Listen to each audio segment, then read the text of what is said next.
This video is sponsored by DistroKid. If you stop making these 5 critical EQ mistakes, I guarantee that your mixes will sound better instantly. Trust me, I know, because I've made all of them. Sometimes I still do. But after mixing hundreds of songs that have been streamed millions of times and featured on hit television shows, I'm trying to do better. Learning and helping you learn right alongside me through videos like this one. So today I'm going to share 5 EQ mistakes that are holding your mixes back from sounding their best, and more importantly, overview how you can fix them. And to make avoiding these mistakes even easier, I've put together a free EQ decisions guide. This free PDF summarizes the mistakes that I'll be discussing in this video, and also asks key questions to help you make the most optimal EQ decisions in your own mixes. You can download it now via the link in the description below. The first mistake that I want to talk about is misidentifying EQ problems. There are 3 main ways you could use an EQ to identify a frequency worth adjusting, but only one of them is clearly superior in my opinion. The first method is to create a gain boost and sweep across. The added gain makes the selected frequency poke out more, which can make confirming a decision easier. However, boosting a frequency like this can fatigue your ears, and also create the illusion of problems that might not actually exist, leading to unnecessary cuts or adjustments. Let's be honest, pretty much anything can sound awful if you're cranking 30 decibels worth of gain into it. So this one is not an ideal method in my opinion. The second method is to do the opposite, to apply a gain cut and sweep across. This method avoids the ear fatigue and potential for illusion that comes with boosting, but it might not pinpoint the exact culprits as effectively as the other methods. This is because you'll be affecting an entire frequency area with a cut, which may not only affect the intended frequency, but also frequencies around it. This can ultimately create a ripple effect, potentially masking or even creating new problems in the moment, which can cloud your decision making. And that's why the third method is arguably the best, isolating and sweeping. This method allows you to audition the frequency in its natural state without any initial bias from volume. This provides a true representation of its role in the mix and its relationship with other frequencies. That means you'll hear it exactly as your listener would and be able to accurately pinpoint and treat only the real issues. After you've identified the frequency area you want to adjust, you can create a boost or a cut from there, leading to more confident and precise EQ changes. Beyond identifying frequency problems, you should be making your own decisions regarding how to adjust them, if you even need to at all. Don't just copy what your favorite mixer tells you to do verbatim, even if that person is me. While there are some general ideas about frequencies and their typical responsibilities in a mix, every song and mix is unique. Therefore, you need to use your own judgment and discretion to make the best choices for your tracks. For example, a lot of advice I'd seen in the past encourage reducing the often muddy frequency area between 200 and 300 Hz. However, on many occasions, I found that advice has actually led to thinner, hollower sounding mixes. In those situations, even though I identified a problem in that particular area, I would decide to not adjust it with EQ, since the cure created an entirely new problem that I was better off avoiding in favor of some other treatment. You should be exercising a similar level of judgment in your own mixes. But making EQ mistakes isn't the only obstacle you'll face if you're a musician creating and releasing their own music. Another is turning your music into a full-time career and turning a profit, especially if you're working with a distributor who charges you per release or takes a percentage of your music earnings, cutting into what you end up taking home at the end of the day. And that's why I like to work with the sponsor of today's video, DistroKid, for my music distribution needs. They make getting your music onto stores and streaming platforms easy with their simple interface available on mobile and desktop. And when it comes to your music earnings, they collect and pass on 100% of your music revenue directly to you, whether it's somebody purchasing your latest single or streaming your album on repeat. Best of all, they charge you a low annual subscription fee to distribute unlimited music for the year, making them much more convenient and less expensive than other distribution providers out there. There's a reason why over 2 million artists rely on DistroKid globally, including yours truly. Try them out today and you can save 7% off your first year by using my link down in the description below. But after EQ problems have been accurately identified, a lot of mixers make another critical mistake, being they're deceived by EQ and the moves that they make. And there's a specific reason for this. Our ears can be easily fooled, especially when it comes to loudness. You tweak a frequency, adding a bunch of gain to it, and suddenly it sounds amazing. But hold on, did it actually get better, or is it just louder? You tell me. Listen to this example and tell me which version of the sound you prefer, A or B. And be sure to turn off stable volume in YouTube settings, otherwise you won't catch the difference.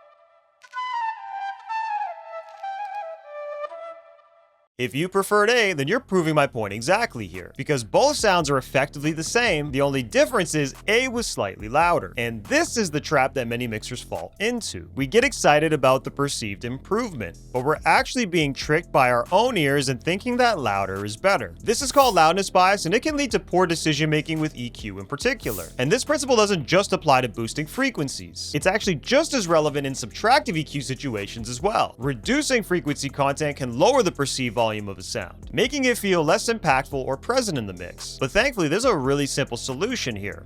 Volume matching. Volume matching keeps you honest about your EQ adjustments and ensures that any changes you apply actually benefit the mix without the bias of loudness. Without proper volume matching, you might dismiss a reduction as ineffective, even though it can actually be improving the balance and clarity of your track, especially when played back with proper volume matching applied to compensate. Or you may boost a frequency thinking that it's enhancing a sound until you volume match and realize that it actually isn't serving its intended purpose. And that's what you heard in the example that I played earlier. Example A had 2 EQ boosts applied but without volume matching, whereas example B had the same EQ adjustments but with volume matching applied, as I'm about to show you. There are 3 ways we can achieve proper volume matching in a mix. The easiest is to use an EQ with automatic gain compensation built right in, such as the FabFilter Pro Q4. Simply engage the gain match setting and it'll automatically adjust for volume changes caused by EQ adjustments, allowing you to focus on the tonal impact without being influenced by loudness. The second is to use a dedicated gain matching plugin like Gain Match from Let It Mix. Gain Match can be placed at the beginning and end of your plugin chain to monitor and adjust for volume differences automatically as you make changes, matching the level of the signal before you applied any processing. Basically, it compensates for level differences in real time across different parts of your arrangement, making it a valuable tool for accurate volume matching at any point in your song. This is not only helpful when comparing EQ changes, but volume changes due to any other processing you've applied, including compression, saturation, and more. And if using tools like the ones I'm suggesting are out of the question, you could pursue the third option, which is to manually match volume by ear. Toggle your EQ on and off and listen closely for any loudness differences. You can also use metering plugins to help you be more accurate, paying attention to peak, RMS, and LUFS readings, or even the difference between the EQ's input and output if your plugin displays that information. If you notice a difference, adjust the output volume of your EQ to match the original signal as closely as possible. While it may not be exact, it's highly effective and will be better than doing nothing at all. After confirming your EQ changes, you can actually disable volume matching if you prefer to keep the resulting volume difference. After all, intentional volume changes can be perfectly fine. The real point that I'm trying to make here is to confirm that your EQ decisions aren't being influenced by changes in loudness alone. But speaking of loudness, the third mistake that a lot of mixers make, especially early on, is they focus on boosting frequencies instead of cutting. Now, boosting isn't inherently bad. It certainly has its place, especially for creative effects or shaping tone. But when it comes to general EQing, cutting is often the cleaner and more effective approach, especially in a dense mix where you have multiple elements fighting for space within it. So why exactly is boosting problematic? There are 3 main issues. Number 1, loudness bias. As we discussed, boosting can trigger our perception of loudness as goodness, leading to EQ decisions that aren't actually beneficial in situations where volume matching isn't applied. Number 2, mix clutter. Boosting multiple frequencies on different tracks can quickly lead to a cluttered and undefined mix, where sounds lose their individual character and blend together in a muddy mess full of masking. And number 3, unnatural emphasis. Boosting can sometimes create unnatural emphasis on certain frequencies, making them sound harsh, brittle, boomy, or otherwise overly prominent in certain areas, which makes them stand out, but not in a good way. Over the years, I've learned a crucial lesson that changed my perspective when boosting with EQ, which I'm going to share with you right now. When it comes to using additive EQ, the real benefit lies in the shape the boost creates within the frequency spectrum and not the boost itself. Therefore, instead of boosting first, try subtracting frequencies to create the same shape you'd get from boosting. For instance, if a vocal feels dull, you may be inclined to boost the highs with a high shelf EQ. And while this might add brightness, it can also increase harshness, sibilance, and competition with high-end elements like hi-hats or percussion.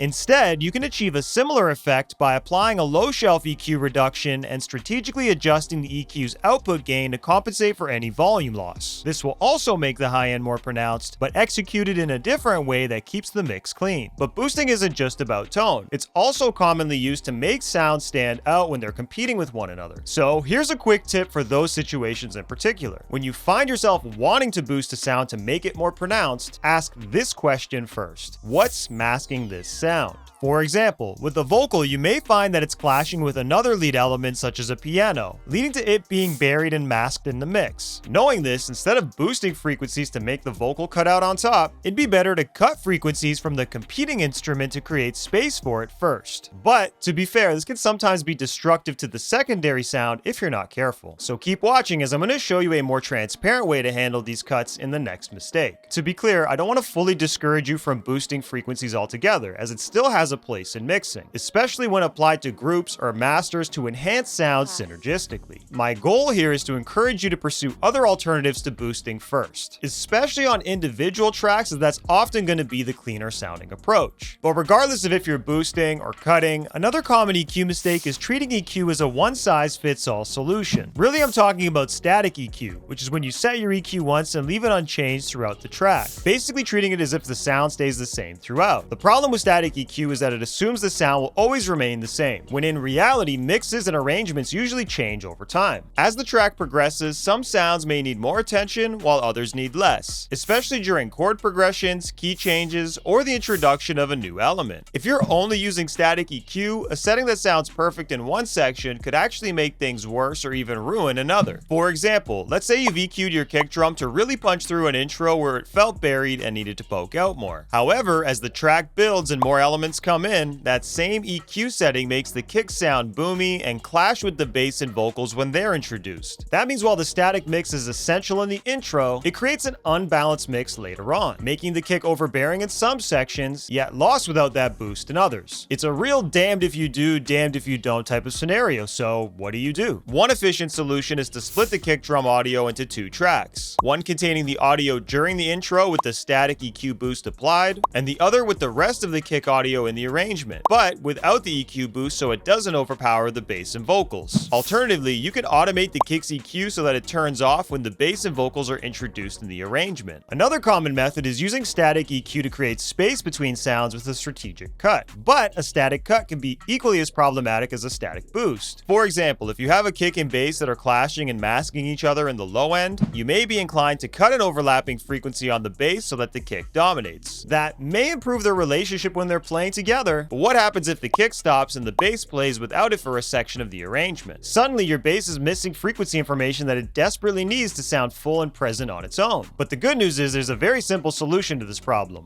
dynamic EQ. With dynamic EQ, you set a threshold, and when a frequency exceeds it, the EQ automatically engages and adjusts that frequency. Revisiting our example with the kick and the bass, you can also use other sounds to trigger the EQ adjustment, such as the kick in this case. First, you can apply dynamic EQ to the bass. Set the kick as the trigger so that every time the kick hits, the bass automatically ducks at that selected frequency. Once the kick stops, the bass returns to its full sound, preserving its integrity when it's playing on its own. While static EQ can work well in many scenarios, if you find that your fixed EQ moves aren't fully serving your track, consider one of the dynamic alternatives that I mentioned instead. The point that I'm really trying to make here is you don't have to EQ your track the same way throughout the entire arrangement, as so many of us often do. And while we're focused on more traditional EQ solutions here, there are plugins out there that can automatically manage frequency relationships and reduce competition between sounds. I'm going to link to a video I did about one of those plugins up above and down in the description below for you to check out later, which should make this part of the process easier for you. But regardless of if you're boosting or cutting or making static or dynamic adjustments, the next mistake is critical to avoid if you want to achieve a 3D sounding mix, and that is not EQing based on the stereo field. A common mistake is EQing the entire stereo field as if it's the same, without considering the distinct roles of the mid and side channels of the mix. In a traditional stereo mix, the mid typically contains elements dominant in the center, like the vocals, sub bass, kick, and snare drums. These are typically the foundational sounds of your track that need to translate effectively across all listening devices. The side channel, on the other hand, contains the difference between the left and right channels, responsible for the stereo spread, such as wide synths, guitars, or even reverb effects. By treating these signals separately with mid-side EQ, you gain a lot more control. Instead of simply boosting or cutting frequencies across the whole stereo spectrum, you can sculpt the mid and sides independently. This allows for more precision. creating a wider, fuller, and more defined mix where every sound has its own space, clarity, and balance. Fail to use it effectively, however, and you risk a cluttered, unbalanced mix where sounds compete for space, losing clarity and focus within the stereo image. Let's consider an example of how to apply this between a kick drum and a synth bass. The kick is usually a mono source, and therefore sits in the center of the stereo field, while a synth bass sound it's competing with might be stereo, spanning the left and right channels with some variation between them. While a process like sidechain dynamic EQ can create space for the kick within the bass, using it in combination with mid-side EQ can actually allow for more control. For example, by applying sidechain dynamic EQ triggered by the kick only to the mid channel of the bass, we can ensure the kick is prioritized in the center without interfering with the bass's presence on the sides. This keeps the bass full and wide while giving the kick the opportunity to dominate the area that it actually lives in, resulting in a more balanced and clear mix. Now, earlier I suggested avoiding unnecessary boosts or considering alternatives. However, if you do want to boost something, it's crucial to consider where to boost it within the stereo field. For example, if we have a synth that is naturally wide but we boost its frequencies in the mid, it might clash with the mono vocal that occupies the center. To avoid this, we can boost the sides of the synth instead. This increases its presence in the stereo field without interfering with the vocal in the mid, allowing the vocal to stay clear and up front while the synth expands on the sides. This creates a more spacious and dynamic mix while avoiding congestion between the two. But what I'm really getting at here is to consider how the stereo field impacts your EQ choices. Before making any EQ adjustments, ask yourself, where does the sound live within the stereo field?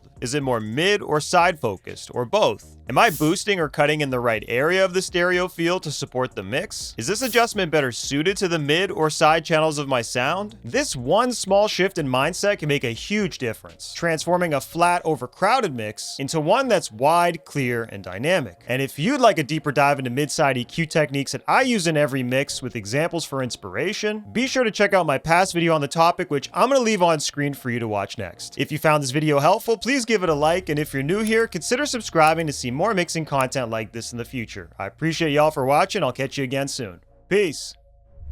5